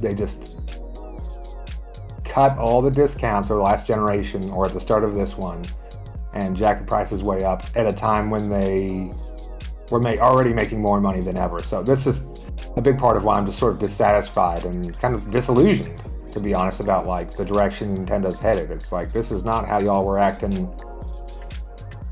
I don't want to like stand on any graves, but like, this new leadership that took over after Iwata passed has just been taking things in a new direction, and the stock price is up 500% since Iwata passed. They're making fewer games than they used to, and charging higher prices that never come down, except the occasional small discounts on Black Friday or something. We're not getting Nintendo Select. Yeah, they're just charging more and more and making more and more, and I just I take issue with it. It runs counter to their history, and a big reason I like Nintendo was because of the way that they did things. Nintendo to me isn't just the company that owns Mario; they own the intellectual property rights to Zelda and Mario, so therefore I like them. It's like, I liked them because of the way they ran their ship, because of their philosophies and so forth, and like all that's changed. The old guys are gone. The new guys are here with new philosophies and strategies and priorities and all that, and higher prices. And it's like, I like the old Nintendo better, and I'm not really feeling this new era. And I think there was also a poignant thing that y'all said in the most recent video too, is that it can't be denied that the Switch 2 had an impressive launch. Like, the amount of units that sold are really impressive, but we've also been down that road before. I wouldn't be surprised if the Switch 2 has already outsold the Wii U, but we're also kind of looking at the same sort of cause and effect. You just have more diehards now than you used to.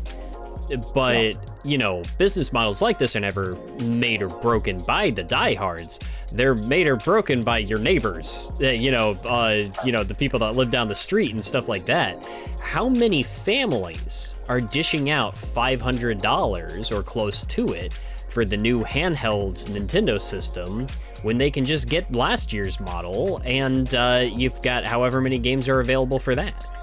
Or they could get a PS5 or an Xbox or a Steam Deck that's cheaper, has cheaper games and cheaper controllers, and it's just like they're the most expensive option now. So more kids who play Astro to take it away from this, like the way I'm framing it is sort of as like a shareholders and fans in a game of tug of war, and the shareholders are winning more than ever in recent years. But to frame it in terms of like, is this actually good for them long term? It's like a big reason they got popular, rich and popular to begin with, was because they positioned themselves as affordable with unique ideas and focusing less on power and more on creativity and so forth.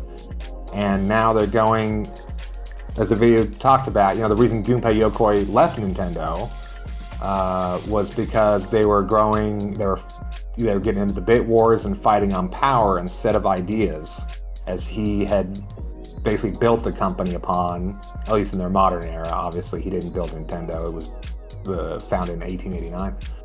But that they're going back to that power era from the Super Nintendo to GameCube era, which didn't treat them very well, even though they still had affordable prices then.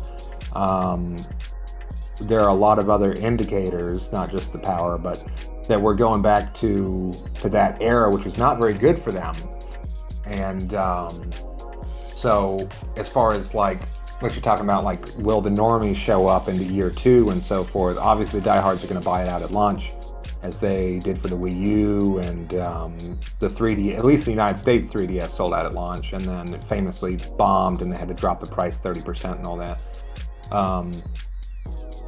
It's like, yeah, if Nintendo was the most affordable option and now it's the more expensive option, like, are you gonna sell that much? Yeah. And if a lot of the stuff you sell are basically kids games, like Pokemon, for example, and it's like, if families can't afford your stuff when they get older, because now it's like we're targeting the adults with money, essentially.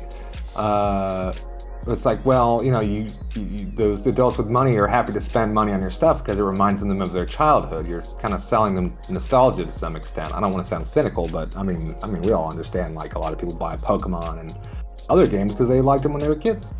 And if the kids now can't afford them, what happens, 10, 20 years from now? That people aren't going to be growing up with Pokemon, and how many fans are you going to get when they grow up? Are going to be like 30-year-olds getting into Pokemon for the first time, 10, 20 years from now?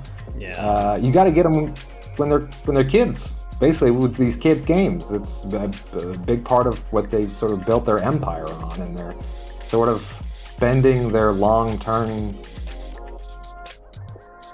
capital, and it's not the right word for it, but they're sort of moving away from the long-term strategy into the short-term strategy, which they can do now, but it's not really sustainable if they want to keep getting families and kids that will grow into the next generation of adults with money and so forth. I don't know if I'm making sense, but I said it better in my video because it was scripted. But I think I'm hopefully at least kind of getting across my point of view. I think I gotcha. And it's like, I do think that there are a lot of reasons to have concern. Personally, it's just like, I know for like a lot of people, I know for myself included, a lot of it is just like, I'm excited to have the new thing. It's a very consumerist mindset, but I'm also like, I am having fun with the device, and it's like, there are things that are worth it to me, but I can also see, like, another couple of years down the road, like, going to be looking back, and how satisfied am I going to be with the purchase, you know, later on, and like how satisfied am I going to be with where Nintendo's at. I do think that there's been a lot of people just on like every side of the spectrum. You've either got the people that are just completely unwilling to hear any criticism about the business model or about the pricing and stuff like that, and you've got other people that are just like ready to throw people down a pit for buying the new video game console.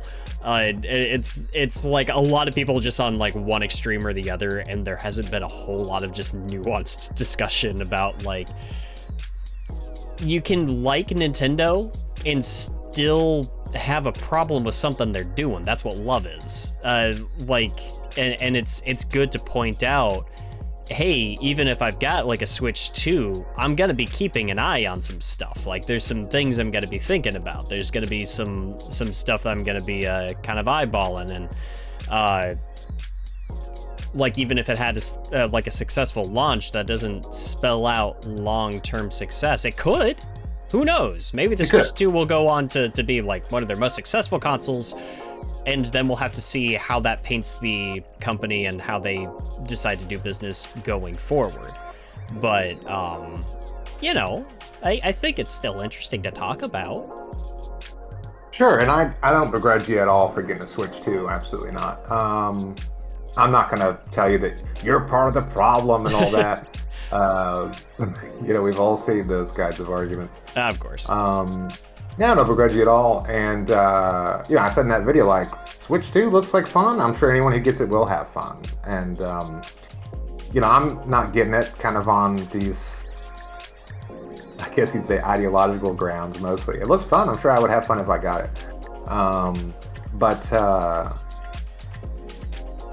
Yeah, I absolutely understand someone who decided, like, well, you know, it's worth it to me. It looks like fun, and I got $450 burning a hole in my pocket. It's like, absolutely, you know, I've done that with many consoles, and even at those times, there are other people saying Nintendo was greedy and all that, and by their, like I said earlier, everyone's got their line, and it's crossed my line. I understand it hasn't crossed other people's lines, and so I don't, you know, I don't hate anyone for feeling differently and have their line has not been crossed and they decided to get a Switch 2. And yeah, it'll be quite a while before we will have any idea, probably till after Christmas, maybe even longer than that, whether it's really doing well or not. After this, all the diehards have theirs, and it gets more into like relying on average consumers to continue buying them. It's like, well, will they? No. So unfortunately, it's one of those things like we're just not going to know for maybe like a year how it's really doing. And so, you know, people are like, it's got the biggest launch of all time, and I haven't seen any official numbers, but it's the rumor. And I don't know. We'll see. You know, as you said, you know, the Wii U launch sold out. 3DS, at least in the US. I'm not sure about every country. 3DS sold out. You know, I'm writing a video right now about the Wonderswan, which was Gunpei Yokoi's last invention, and in many places it sold out at launch. And you know, things tend to sell out at launch. And I don't think Nintendo's even said how many units they supplied. I understand they said that they were gonna have a lot of Switch 2 stock at launch. I'm not sure if there's an official number released, so whether it's sold out or not is kind of meaningless as well if we don't even know the stock. Like, did you sell out with 1 million in stock or 10 million?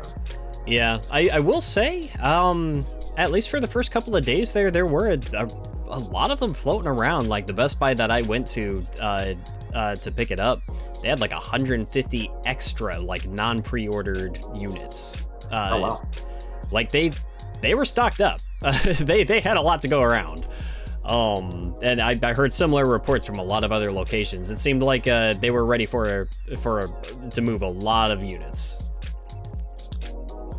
To be honest, it sounds petty, but I mean, as someone who's essentially boycotting, I'm not like, you know, go on Twitter and acting like an insane person, but personally, I'm basically boycotting, and I'm not spending any money on my Switch 1 either. Yeah.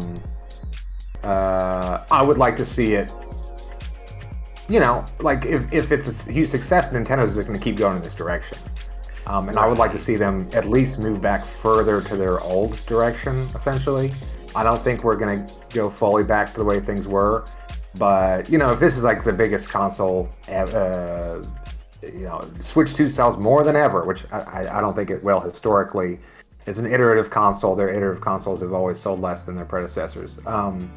But if it's not their most successful, even if it's a big success, but smaller than the Switch 1, like, it'll just encourage them to keep pushing things farther in this direction. And I think probably even the people who got Switch 2s and disagree with me on a lot of these kind of points I'm bringing up, I think even they would not like to see Nintendo go farther in that direction, where, because it mostly comes down to just raising prices in order to get fatter margins and more profits and a higher share price for their investors. So it's like, even like the big Nintendo fans, like in their heart of hearts, like, they don't really want to see $100 games. They don't want to see, is there anyone out there who thinks that gold points were a bad thing?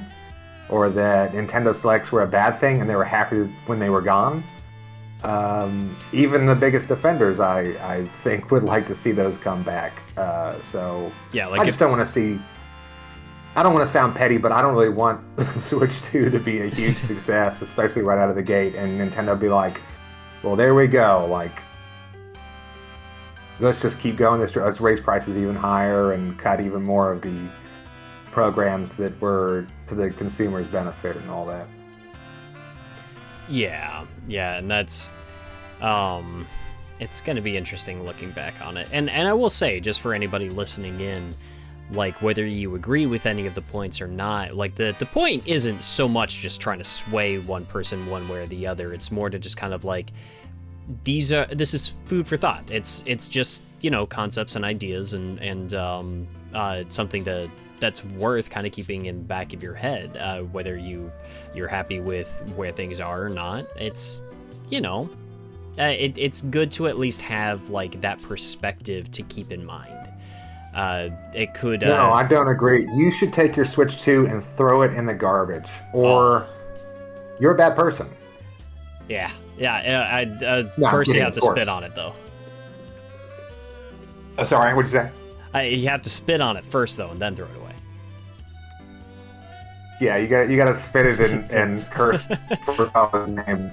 There's a law tuber I like called Richard Hogue, who's he says often, reasonable minds can differ, which I think is a good catchphrase. Like, just because someone disagrees with you doesn't mean like one of you's wrong or bad, certainly, and it's fine to see things differently and disagree and be friendly about it. You can have a friendly conversation.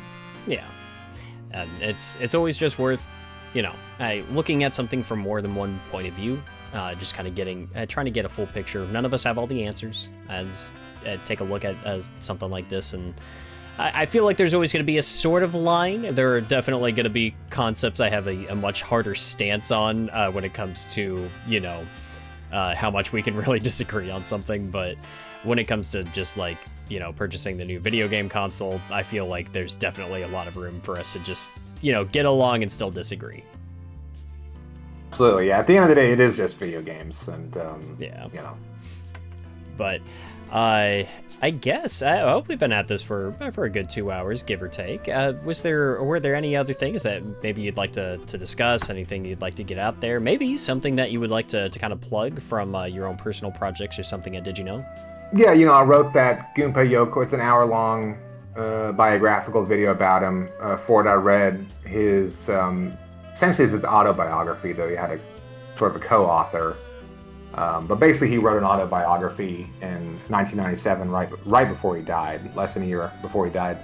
And then that same co-author of his biography came back and wrote another biography of him 10 years later with more information and more from their interviews now that he had passed, and he felt like he should do a second biography with all he'd sort of learned or went unused the first time. Along with various other writings of Yokoi's. But, so yeah, it's basically his life story based mostly on those two books. And then right after I finished that, a few days later was when that Switch 2 Direct dropped. And it was really put me in the perfect place to be sour about Switch 2, because it's like, well, this is go contrary to Yokoi's philosophies, and like what he talks about is, you know, why he left Nintendo was because of, you know, basically the Super Nintendo to GameCube era pursuit of power over ideas, and then Iwata took things back to explicitly to Yokoi's philosophies when he took over, and now this seems like, now that Iwata's gone, like the new guys are going back to power. So anyway, I did that video. It's about a half an hour, just sort of talking about basically the same things we've been talking now. The next video will be sort of a sequel to the Yokoi biography, which will be just about Virtual Boy, and Yokoi essentially is the protagonist. And another hour-long video about how things went down with Virtual Boy, and then after that will be another video I'm currently writing about Wonderswan, which Yokoi was his last project, essentially, before he died unexpectedly in that car accident in 1997. It's actually I've known it existed for a long time, but I didn't know it was so interesting, both as a piece of hardware and the history behind it. And I won't go too far into it because I know that you're trying to sort of close things out, but just briefly. So it was really briefly, as far as the history, so it's like Yokoi, when he left Nintendo, some other guys went with him. Game Boy designers, Metroid artists, and other people from Nintendo went and started a small company. And they essentially made Wonderswan as a successor, well, a competitor really, but really it's like the spiritual successor to the Game Boy. It's 16 bits. It was black and white, like the Game Boy. Released in 1999, long after the era of color had begun. But it was essentially a handheld Super Nintendo in black and white that ran up to 75 frames a second, 75 hertz. And it sold for $40 at launch. And then they released a color version a year later, and then like another color version a little while after that. But so it's like half price of what Game Boy cost, and way more powerful. And you can flip it on its side, like it has a widescreen, unlike Game Boy, and you can flip the system, has buttons on the side, so you could play, say, something like Tetris vertically, or something like Final Fantasy remakes, because it did have exclusive Final Fantasy remakes that eventually got ported elsewhere. But at the time, they were exclusive to Wonderswan, because Squaresoft shacked up with Wonderswan. Yeah. And it could hook up to it could hook up to PlayStation games as well. And that's where the history gets interesting, in that so it could hook up to PlayStation, the Wonderswan could, and Sony's first ever portable game was on Wonderswan. When they went to make PSP a little while later, they actually poached some devs from Yokoi's company, Koto Laboratories, which I believe, but I have not confirmed yet, but I think some of the original Game Boy devs were part of that team that went on to work on PSP. So it's this weird missing link between Game Boy and PSP, the Wonderswan is, and in Japan they consider PSP to be the spiritual successor to Wonderswan. And it's so interesting to think about the same guys who made Game Boy, some of the same guys who made Game Boy, made Wonderswan and then made PSP. And Sega gets involved, and it's really like the history on the thing and the machine itself are really interesting, much more than I ever realized. So all that to say, basically that's going to sort of be like the end of this trilogy of videos I'm making about Gunpei Yokoi. Yeah, it's interesting, and the Wonderswan has been a bit of a point of interest for me as well. I've got one. I finally got the. Cool. Oh yeah. I finally got the polarizing film fixed up on it. I'm gonna need this little guy because this sucker was actually a bit of a haven for Digimon games for a little while there. I mean, yeah, it was owned by Bandai. Yeah, so it could connect to PlayStation. Yeah, you could connect PlayStation games, PlayStation Digimon games to the Wonderswan Digimon games, and I think trade back and forth and so forth. Yeah, there were to find information on it. Yeah, there were a couple of. From what I've been able to find, there were a few little attachments for the Wonderswan that could connect it either to the the Sony Pocket Station, which was like the VMU, we'll call it, for the PS1. But there was also an attachment that could connect it to the original like Digimon Virtual Pets, like it just connected through those little top connectors there. Super fascinating little device. But it's also kind of cool looking back, and I like that you brought up Final Fantasy. I'm pretty sure those PSP ports of the of Final Fantasy like 1 and 2 were actually based on the Wonderswan releases. So my understanding, like I'm still writing the script, so I could be off on a little bit of this, but it's my understanding that Final Fantasy remakes on Wonderswan, which is 1, 2, and 4, are like the ones like they're still re-releasing to this day are based on the Wonderswan versions that were originally exclusive to Wonderswan. And then they made 3, 5, and 6, I believe, to supplement that for like the modern releases. I'm not sure how based they are. I'm not done looking into that. Yeah. But yeah, they were originally on Wonderswan. They're still selling them today. That's so cool. That's a fascinating device. I'm definitely looking forward to the deep dive on that, and I highly recommend anybody that gives this a listen to be ready to check that out as well. Thanks, man. And sorry I monopolized the conversation. You're perfectly fine. You had a lot to say, and that's why I bring people over here. Cheers, man. Actually, I didn't know that the Wonderswan Digimon connected to the little like handheld Tamagotchi style things. I'll have to ask you more about that later off air. I had not read about that. So cheers for that. Yeah, that's at least based on my understanding, but yeah.